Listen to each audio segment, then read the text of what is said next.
The year I lost everything, a wife's story of betrayal. Fall of 2023 was the beginning of the end, though I didn't know it at the time. My husband had just lost his job.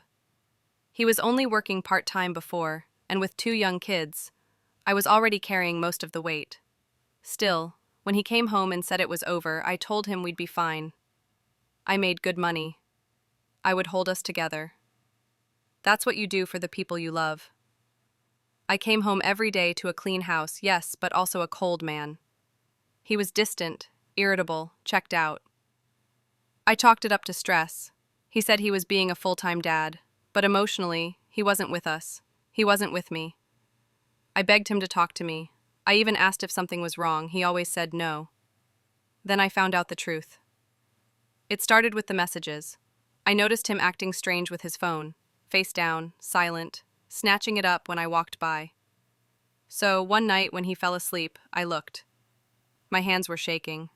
I didn't want to invade his privacy. I wanted to prove myself wrong. Instead, I found everything. There she was. Some friend. The messages were explicit.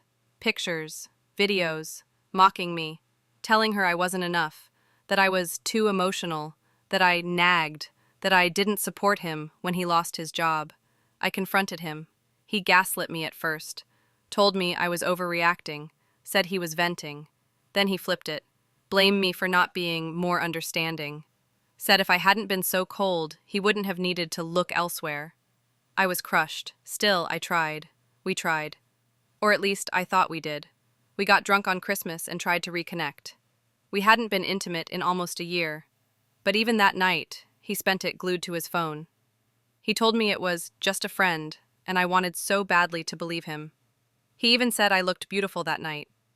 But when I checked his phone later, he was sexting another woman the whole time, telling her what he'd do to her, how tight her body was, sending her videos from our home while I was in the next room, cleaning up, praying for 1 ounce of effort. He went to the bathroom 6 times that night. Now I know why. I woke him up and asked him to explain. He laughed, said he thought he was texting me, then tried to have sex with me, like that would fix it. I cried myself to sleep that night. By New Year's Eve, he was suddenly tender again. We had sex. We made promises. 2024 would be our year. God, how stupid I was to believe that. For a few months, things seemed better. Dates, intimacy. I opened up to him about my needs, my insecurities. I told him what I liked, what I wanted. I thought we were getting stronger. But he had already moved on. Again. In March, he brought up the idea of a threesome. I was hesitant, but he kept saying it would fix things, that it would spice up our marriage. I gave in. Then he brought up the idea of sleeping with other people. I said no. He said I agreed to it once when I was drunk, and that was good enough for him. In June, he disappeared for a week. He said he needed space, that he was going to clear his head. I believed him, because I loved him. He went to meet a 23-year-old woman he met on Snapchat. He bought toys with her, took photos, made videos. I found them all later. I even found a strip of photos from a booth where they were kissing, whispering, "I love you," to each other like teenagers. When he came home, he told me it was over, that he was done with the marriage, that I was holding him back, that she made him feel alive. Meanwhile, while he was gone, our youngest had a fever of 102. I stayed up for 2 nights alone, rocking our child while he was out playing bachelor. Then in July, he flew her out, introduced her to our kids, let her stay in our home, and by August our divorce was filed and he was already in a new relationship with a girl 7 years younger than me, who knew nothing about sacrifice, motherhood, or what it takes to hold a family together.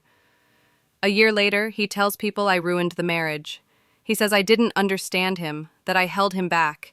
He won't admit what he did. He won't say the word cheating. He says it was all because of that one fight or those 3 months I was frustrated after he lost his job. He tells everyone I'm bitter, that I'm crazy, but I'm just broken. I gave him my heart, my body, my trust. I mothered his children. I forgave more than I should have, and he gave me trauma. But here I am, still standing, still raising our children, still cleaning up the mess he left behind. He walked away with a girlfriend. I walked away with healing to do. Let me know what you think in the comments. Like and subscribe.